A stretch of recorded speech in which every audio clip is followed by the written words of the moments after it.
Buenos días, nos encontramos con el doctor Jorge Alberto Amaya, hoy 3 de septiembre, día martes, 10:25 de la mañana, para la revista literaria y cultural Ágora. Jorge, ¿cómo estás, Jorge?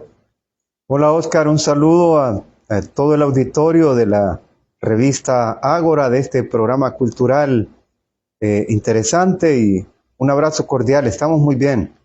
Bueno, Jorge, pues el doctor Jorge Alberto Amaya es un amigo entrañable, próximo alcalde de la ciudad Kennedy. ¿Verdad que la Kennedy le llaman ciudad a ustedes, Jorge? Sí, le llaman ciudad, y muchos de los que nacimos ahí quisiéramos que un día se convirtiera en un distrito electoral, y sin duda alguna la Kennedy podría figurar como una ciudad importante del distrito central de Tegucigalpa. Sí. Bueno, Jorge nació el 8 de mayo de 1970. ¿Es así, Jorge? Sí, yo nací un 8 de mayo de 1970 aquí en Tegucigalpa. Mi familia recién se había mudado a vivir a la colonia Kennedy a finales de los años 60, cuando se empezó a poblar la Kennedy, que era parte de esa prolongación y modernización urbana que experimentaba Tegucigalpa en los años 50 y 60. Era una megacolonia para aquellos tiempos, quizá de las colonias más grandes de Centroamérica, que fue financiada con fondos de la Alianza para el Progreso que había impulsado el presidente de Estados Unidos, John F. Kennedy. Por eso se llama así la colonia. Se construyeron más de 3,000 viviendas y se pasaron a vivir familias obreras que venían de barrios populosos de Tegucigalpa, y también de muchas familias que emigraron del interior, de todas partes de Honduras. Por eso la Kennedy es como un crisol, ¿no? La Kennedy es como una Honduras en pequeñito, ¿no? Y en ese tiempo también, pues tuve la suerte que el país estaba experimentando una serie de obras sociales, ¿no? En lo que algunos llaman el estado, la época del estado de bienestar. Entonces el estado había construido recientemente también en ese tiempo el hospital materno infantil, así que yo nací ahí en el materno infantil. Soy parte de esa primera generación de hondureños que empezamos a nacer en hospitales y no con parteras, ¿no? Así que soy pues nativo de la Kennedy, y soy nativo del hospital materno infantil. Jorge, ¿tus papás eran de aquí, de Cantarranas o de San Juancito? No. Sí, efectivamente mi familia, yo soy apellido Amaya Vanegas, Amaya por parte paterna y Vanegas por parte materna. Entonces mi familia son casi todos descendientes de esa zona del Valle de Cantarranas, y de todo ese distrito, ¿no? Que antiguamente era una zona ganadera y agrícola, y también una zona minera, ¿no? Que abarca los pueblos de Cantarranas especialmente, pero también Talanga, la Villa de San Francisco, Valle de Ángeles, y también parte del departamento del Paraíso por parte de la familia Vanegas, quienes venían de la zona de Tiupacenti. Entonces, pues mis ancestros son de esta región del norte del departamento de Francisco Morazán, una zona muy bonita. Esa zona de Cantarranas es una zona preciosa, y mis padres vinieron a Tegucigalpa, migraron en los años 50.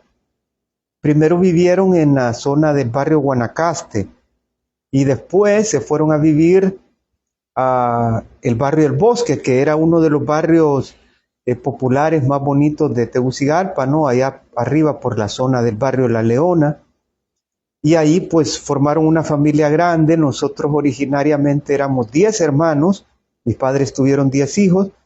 Yo fui el último de toda esa camada, por eso a mí me decían el sacaleche, me decían. Yo era el Benjamín de la familia, y el sacaleche de mi madre, que se llamaba Guadalupe.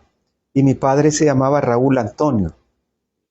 Jorge, tus estudios primarios los hiciste aquí en una escuela de la Kennedy, igual que los secundarios. Sí, efectivamente, yo en ese tiempo, como le decía, de la Kennedy, que fue una colonia populosa, pero que el Estado quizá experimentó dotar de servicios básicos a casi toda su población. Entonces en la colonia había varias escuelas públicas, había varios colegios públicos, entonces yo tuve la suerte que estudié en una escuela que estaba a una cuadra de mi casa, que era la escuela Doctor Esteban Mendoza. O sea, yo me iba caminando a mi escuela. Imagínense un niño estaba en segundo grado, yo tenía 8 años, ¿verdad? Y yo me iba caminando a la escuela. Hoy en día es algo impensable, ¿verdad? Hoy nadie deja solo a su hijo para que vaya a la escuela. Entonces yo estudié ahí en la escuela Doctor Esteban Mendoza, que tenía 2 planteles y 2 jornadas, diurna y vespertina. Y ya en la adolescencia, cuando entré a la adolescencia, entré también a otro colegio público que estaba ahí en la colonia, que es el famoso Instituto Jesús Mía Selva, que igualmente quedaba a una cuadra de mi casa. En realidad quedaba a 2 cuadras de mi casa. O sea que yo me tardaba para llegar al colegio 3 minutos. Y era uno de los mejores colegios de Tegucigalpa, junto con los tradicionales Instituto Central Vicente Cáceres y el técnico Luis Bográn y el técnico Honduras. O sea, yo tuve la suerte de estudiar todos los años de mi formación de educación básica y secundaria en mi propia colonia y a una cuadra de mi casa. Así que era una cosa, pero realmente de leyenda.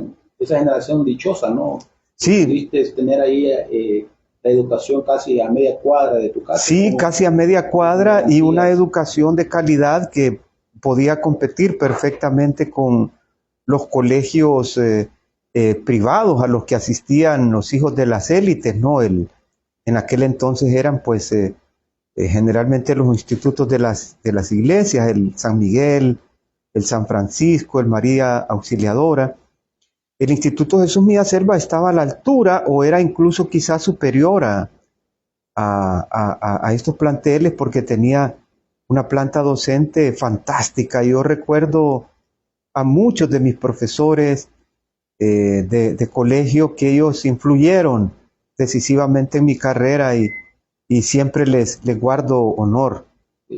Jorge, y egresaste de la Universidad Autónoma como licenciado en Historia. Sí, luego en el año 1989, a finales de los 80, cuando estaba la época de la guerra de baja intensidad en Centroamérica y el movimiento estudiantil era fuertemente combativo y Honduras y Centroamérica se enfrentaban, ¿no?, en conflictos ideológicos entre la derecha y la izquierda. Entré a la carrera de Historia en el año 88, una época en la que en esa década masivamente los hijos de obreros pudimos entrar a estudiar a la Universidad Nacional Autónoma de Honduras y gracias a ello, ¿no?, gracias a la formación en esa universidad, pudimos realmente tener progreso en el futuro, ¿verdad? Y ahí pues estudiamos esa carrera que nos encantó, la carrera de Historia.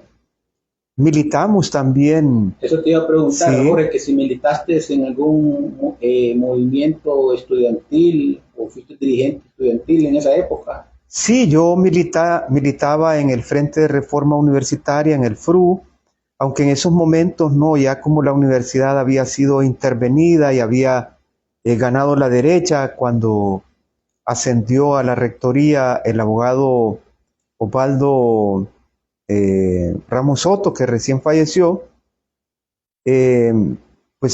gobernaban ya los frentes de derecha, el FUD, pero los movimientos de izquierda, no, el FUR y la FRU siempre eran activos y pues ahí tuve parte de mi formación política y mi inclinación ideológica hacia la izquierda. A propósito, Jorge, de esa mención que haces y del reciente fallecimiento de el rector Ramos Soto, al que le han dado por llamar a algunos sectores rector magnífico. ¿Qué opinión te merece al respecto, sin tratar de querer hacer árbol, leña del árbol caído, como dicen, porque ya está muerto? Sí.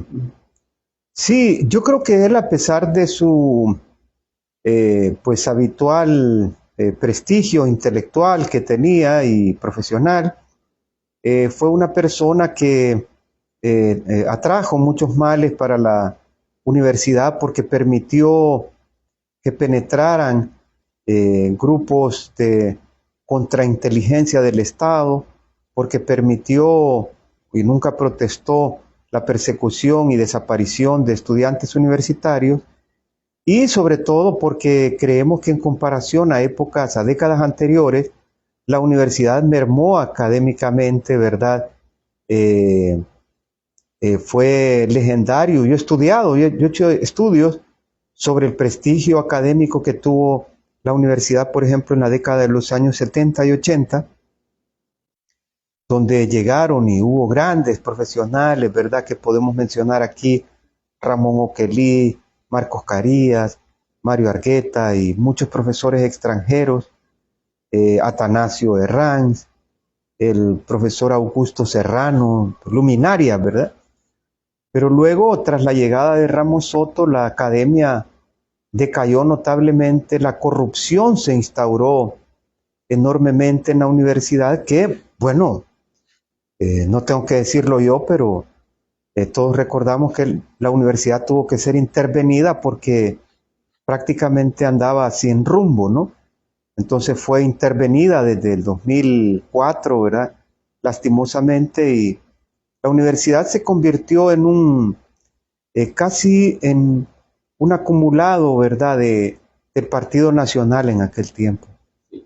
Jorge, una vez que egresás de la Universidad Autónoma, salís para España a sacar un doctorado. Sí, cuando egresé de la universidad, joven, yo tenía creo que tenía como 23 años, 22 o 23 años. Hace ya mucho tiempo. Sí, hace décadas, sí. Entonces yo tuve la suerte que en ese tiempo la universidad había aprobado de nuevo que las universidades impartieran la cátedra de Historia de Honduras, públicas y privadas. Entonces, de pronto yo egresé y hubo una demanda masiva de profesores de historia. Entonces, por eso yo egresé e inmediatamente entré a trabajar en universidades privadas para impartir la clase de historia. Yo pasé por casi todas las universidades privadas. Empecé trabajando en Unitec, trabajé también en la UTH, en la Universidad Católica, en la Escuela Agrícola El Zamorano, y luego empecé a trabajar por hora en la Universidad Pedagógica Nacional Francisco Morazán y también en la Autónoma. O sea que durante varios años trabajé en universidades privadas y también daba clases por hora, hasta que cuando tenía 26 años,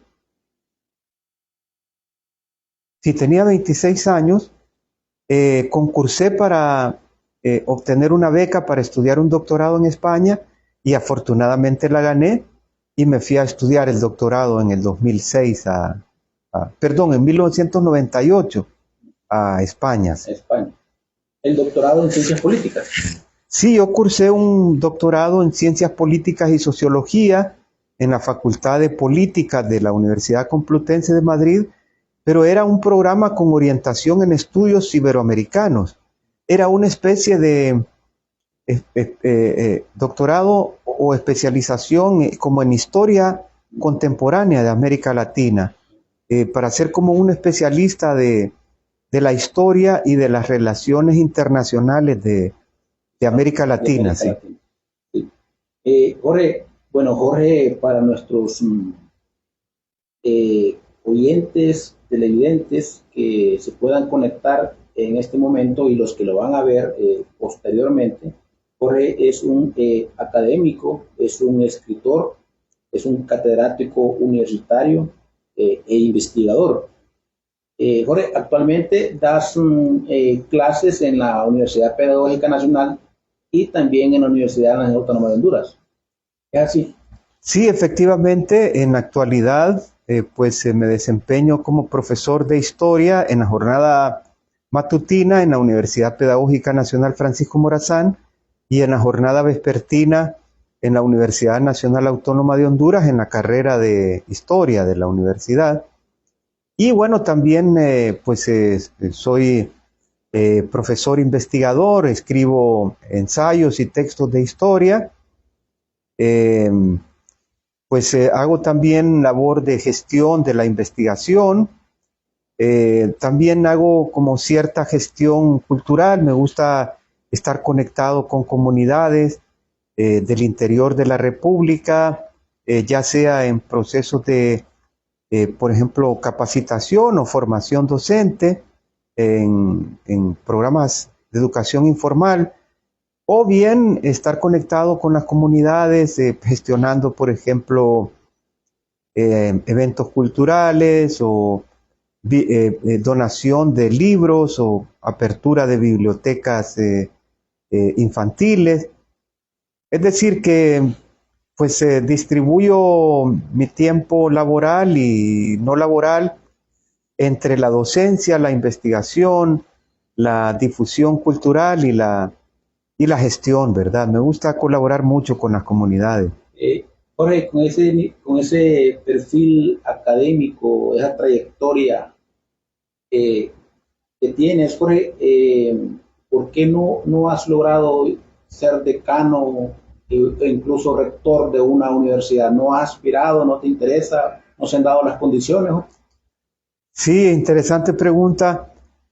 Por mucho tiempo, quizá no me atraía la idea porque sentía que mis competencias, y siento aún que mis competencias son más para hacer trabajo de aula o para ser investigador, ¿verdad? Recientemente, el año pasado, sí participé en los procesos de concurso para poder optar al cargo de decano de Ciencias Sociales, pero bueno, quedé descalificado por un tecnicismo. ¿En la Autónoma fue eso? En la Autónoma, sí, en la Universidad Nacional, pero yo creo que tengo la suficiente experiencia profesional, tengo la suficiente formación para poder tener también cargos administrativos, ya sea en cargos de decanaturas o vicerrectorías o rectorías, pero sinceramente me gusta más el aula. A mí me gusta más escribir también, pero si algún día, ¿verdad?, en el futuro se pueda presentar de nuevo una oportunidad para un cargo de esa naturaleza, con gusto me gustaría servir al país y a la juventud de Honduras. Y que también no desconocemos de que para poder optar a esos cargos también no es ajeno a agentes externos, ¿no? La política externa. Por supuesto, para optar a esos cargos se ocupa en Honduras. Nosotros somos hondureños y conocemos cómo funcionan las cosas aquí. Y entonces sí, efectivamente se ocupan muchas cosas más allá de los méritos profesionales, ¿verdad? Y bueno, quizás he carecido de esos otros factores, ¿verdad? Para que me pudieran dar un impulso, ¿no? Una patadita para llegar a un cargo de esos. Pero no descartamos que en un futuro próximo puedas ocupar un cargo de eso, ¿verdad? Gracias, hombre. Sí. Ahora también, bueno, Jorge es autor de varios libros. De hecho, escribiste en el 97 Los árabes y palestinos. En el 2000 Los judíos en Honduras. Sobre este particular, Jorge, de los judíos en Honduras, ¿es fuerte la presencia judía en el país o la hubo? Sí, no. De hecho, o los árabes y los judíos son lo mismo, sí. Jorge. ¿Cómo funciona eso? Sí, no, son diferentes, son dos pueblos diferentes, pero hermanados, ¿verdad? Son primos hermanos árabes y judíos. Eso lo cuento en los libros. En los libros cuento que la colonia palestina es como de las más grandes en Honduras. Yo creo que es la más grande, sin duda, los descendientes de los inmigrantes palestinos. la colonia judía en Honduras es relativamente pequeñita, muy pequeña, ¿verdad? Quizás es de las más pequeñas que hay en el país. Los Rosenthal son judíos. Los Rosenthal son judíos, pero lo que cuento ahí en el libro es que es tan pequeña, pero económica y política y culturalmente es muy influyente, ¿verdad? De modo que dos de las familias judías, los Rosenthal y los Goldstein, eran de las 6 familias más ricas de Honduras. O sea, son poquitos, pero varias de esas familias tienen mucho poder económico, mucho poder político. Una acumulación de capital fuerte. Sí, es una cosa increíble. En Estados Unidos se dice que los judíos tienen una fuerte presencia, ¿no? El capital económico. Efectivamente, en su momento se calculó que la fortuna de los Rosenthal, esto hace unos 20 años más o menos, se estimaba que la fortuna de ellos podía ascender más o menos a los $1.000 millones. Es decir, que fueron de las primeras familias hondureñas que ascendieron al trono de las familias multimillonarias del mundo, ¿verdad? Porque ese es el indicador, ¿no? Que tengan o que alcancen una fortuna de $1.000 millones. Entonces sí, escribí a finales de los años 90 esa como trilogía de los grupos inmigrantes en Honduras, árabes, judíos y también los chinos. Sí, es correcto que lo escribiste en el 2002. Sí. Los chinos de ultramar en Honduras. Sí. Sí. De hecho, recientemente me comentaba un taxista, usted ha visto cuando entierran a un chino, ¿no? Ah, claro, sí, porque es parte de las leyendas urbanas, ¿verdad? De Tegus, que se muere un chino y traen a otro, ¿no? En América Latina circula esa leyenda urbana, sí. También decíamos que lo dan Chapsui. Ah, también es una leyenda urbana esa, ¿no? Sí. Jorge, también vos has escrito sobre los garífunas, los negros garífunas en el país. Sí, también al entrar aquí a la Universidad Pedagógica Nacional Francisco Morazán, tuve la oportunidad de coordinar varios proyectos que se trabajaron con organizaciones garífunas, ¿no? Como la ODECO y la OFRANE. Entonces estuvimos conectados muchos años con los garífunas y entonces escribí varias obras sobre los garífunas. Un trabajo sobre ese creo que tiene citado ahí en las preguntas de las imágenes de los negros garífunas en la literatura hondureña, y también abordamos temas sobre la medicina tradicional garífuna y también sobre las... Hablas ahí sobre el gífite, ¿no? Ah, claro, también se habla sobre el gífite, sí. Propiedades medicinales, ¿no? Claro, sí. El gífiti, sus rituales también, el dugú, ¿verdad? El chugú. Entre los ritos de los garífunas, cuando alguien muere, tienen un rito particular, ¿no? Que es un tanto diferente a la mayoría del pueblo hondureño. Por supuesto, los garífunas creen que los espíritus de los ancestros pueden influir, ¿no? La vida de los vivos. Entonces ellos creen que hay una enfermedad que puede afectar, ¿no? A los vivos, y que esa enfermedad no la puede tratar la medicina occidental, la medicina oficial, ¿verdad? Entonces solo puede ser tratada por los agentes de salud de ellos, los buyei le llaman, o curanderos, y entonces hacen un ritual especial que le llaman el chugú, y uno más elaborado que le llaman el dugú, que pretende no quitar los espíritus, los malos espíritus de esta persona, y entonces estudiamos todos esos temas, estudiamos la producción cultural de los garífunas, sus artesanías, su música, su danza, sus leyendas. Así que pues fue muy gratificante esa experiencia de trabajar con las comunidades garífunas. Nos enseñó muchísima cosmovisión que ellos tienen, ¿no? De el culto a sus ancestros, el respeto que tienen a la naturaleza, ¿verdad? Y cómo viven en armonía con la naturaleza, cómo aman el mar, cómo aman los bosques, la playa. Y entonces aprendimos muchísimas cosas bonitas con la cultura garífuna, una cultura que es patrimonio de la humanidad. Jorge, también escribiste sobre la prostitución en el 2013. Ah, claro, sí, hice un texto sobre la historia de la prostitución en Honduras, pero que básicamente lo que pretendía era como... De hecho, hay un título aparte que se llama El que esté libre de pecado. Exactamente, sí, así se llama, El que esté libre de pecado, historia de la prostitución en Honduras. Entonces, ese texto quería ser como una especie de aproximación a la historia de la sexualidad en Honduras, porque en Honduras poco se ha estudiado la historia de la sexualidad. Creemos que es importante estudiar la dimensión social de la historia de la sexualidad, porque Honduras naturalmente es un país patriarcal. Honduras es un país fuertemente machista y creemos que desde la historia es importante explorar ese pasado, ¿no?, de la sexualidad, de la prostitución, del machismo, de los roles de género, para tratar de construir en el futuro una sociedad con mayor igualdad de género.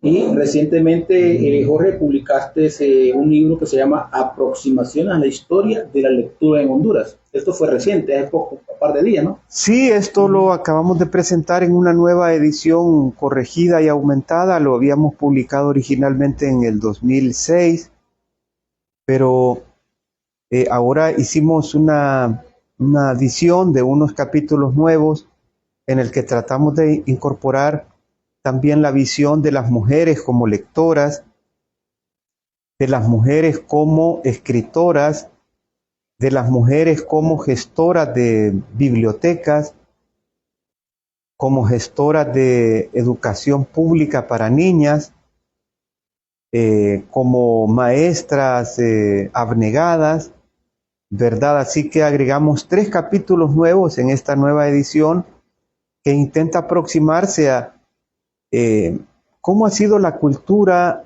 del libro en Honduras, ¿verdad? ¿Qué papel ha desempeñado el libro en la historia de Honduras? Honduras es un país, es de los países con mayor porcentaje de analfabetismo.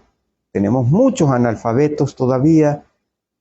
Algunos dicen que el 12% de la población. Yo pienso que es un poco más alto. Pero en fin, si tenemos el 10% de la población analfabeta, significa que hay casi 1 millón de hondureños, unos 800,000 hondureños que no saben leer y escribir. Y si limitamos el concepto de analfabetismo solamente el que sabe leer, ¿va? Pero ahí el analfabetismo es algo mucho más amplio, ¿no? Ah, claro, mucho más amplio, porque hay personas que saben leer y escribir, pero no entienden, no comprenden, ¿verdad? No comprenden en realidad, o no pueden hablar incluso, ¿verdad? Entonces, pero a pesar de eso, Honduras, a pesar de esas estadísticas tan sombrías, Honduras ha tenido importantes intelectuales, Honduras ha tenido personajes que han atesorado importantes bibliotecas que pueden ser de las bibliotecas privadas mejores del mundo, ¿verdad? Lo fue en su tiempo la biblioteca de José Cecilio del Valle, ¿verdad? Lo fue en su tiempo la biblioteca de Froilán Turcios. Y lo fue en su tiempo la biblioteca de Rafael Eliodoro Valle. Es decir, que a pesar que Honduras es un país con poco apoyo cultural del Estado, pero ha habido hondureños y hondureñas que han hecho del libro un universo. Sí. Jorge, a propósito de esos grandes hombres y mujeres que has mencionado a lo largo de su historia, ¿por qué Honduras, que yo creo que podría ser el país número 1 de Centroamérica, que podría guiar, pero al parecer está destinado a seguir siendo el país más atrasado de América Latina? No sé si compartes esta opinión, pero ¿a qué crees que se deba que nos encontremos en esta condición, Jorge? Yo creo que en algún texto creo que he hablado de ello, un enorme problema para que se institucionalice una cultura catracha, ¿no? Una cultura catracha, y que existan niveles de institucionalidad cultural, como por ejemplo, vamos a poner aquí cerca el caso de Costa Rica o de Guatemala, se debe, entre otros factores, ¿no? Pero uno de los principales factores es que las élites que han gobernado el país, creo que han sido menos instruidas que las del resto de Centroamérica, y entonces no han comprendido la relevancia que tiene la cultura para el desarrollo de una cohesión e identidad nacional. Entonces, pocos han sido los gobiernos cuyas élites, verdad, han dicho, vamos a hacer de la lectura un elemento de política nacional. Quizá en la reforma liberal Marco Aurelio Soto y Ramón Rosa, quizá el gobierno de Villeda Morales, que contrató a algunos intelectuales, y durante el gobierno reformista reformista militar de Osvaldo López Arellano, en el 75, que creó la Secretaría de Cultura, ¿verdad? Quizá, salvo esas pocas excepciones, la mayoría de gobiernos les ha importado literalmente un carajo la cultura. Jorge, para ir concluyendo, también se ha creado en este gobierno el Instituto Nacional de la Memoria Histórica de Honduras, del que también recientemente fuiste nombrado como presidente ejecutivo. ¿En qué consiste el instituto, Jorge? Gracias, sí, efectivamente hemos sido nombrados por la presidenta doña Xiomara Castro de Zelaya como presidente ejecutivo del Instituto de la Memoria Histórica de Honduras, que será un centro que tendrá dos funciones. Por un lado, tendrá asignado el Museo de la Memoria Histórica de Honduras, que estará ubicado en la antigua Casa Presidencial, y que tratará, ¿no?, de ser pues, un escenario para mostrar la historia, podríamos decir, de los hitos o resistencias del pueblo hondureño desde la conquista hasta el presente, ¿no? Tratar de presentar los momentos en que hondureños y hondureñas de los sectores populares han tenido que enfrentar, ¿no?, a tiranos o a invasores, ¿verdad? Y por otro lado, el instituto, como tal, el Instituto de la Memoria, será como el encargado de hacer la gestión de investigación histórica, pero en temas de memoria histórica de Honduras. Vamos a tratar de estudiar temas que han sido invisibilizados, vamos a tratar de estudiar temas de grupos que han sido perseguidos, ¿verdad?, y que en su momento fueron silenciados por el oficialismo, movimientos populares, pueblos indígenas, mujeres, jóvenes, estudiantes, movimientos campesinos, indígenas, sindicalistas. Y por otro lado, pues, vamos a tratar de impulsar procesos de formación y capacitación a comunidades para que ellas hagan su historia local. La idea es, por ejemplo, crear una red, una especie de escuela o red de historiadores de la memoria local en Honduras. Traer un historiador allá de tu pueblo, de Santa Bárbara, ¿no?, de Atima, o un historiador local de la Kennedy, y darles procesos de formación y que ellos escriban sus historias locales. Así que tenemos un buen y bonito reto, ¿verdad? De hecho, Jorge, pero todavía sí fuiste nombrado, pero todavía no estás en propiedad por trámites burocráticos. ¿Es así, Jorge? Así es, ya en estos días, en estos próximos días de septiembre, asumimos plenamente el cargo, ¿verdad? Pero hemos estado trabajando tras bambalinas en cosas del museo y del instituto, pero ya en este mes ya asumimos completamente la labor porque el edificio también estuvo siendo renovado, estaban en obras y también por trámites burocráticos, pero ya próximamente estaremos en funciones en el museo. Muy bien, bueno, hemos conversado con el doctor Jorge Alberto Amaya para la revista literaria y cultural Ágora. Jorge, ¿algunas palabras finales en esta conversación? No, Oscar, solo agradecerte y agradecer también a todo el público que nos sigue aquí a la página cultural de la revista Ágora. Un saludo cordial. Y que por cierto mandamos saludos a Jorge Madrid, el poeta, amigo nuestro que está en México, y también a Esther Rodríguez. Gracias, un saludo y un abrazo a todos. Gracias, hasta luego.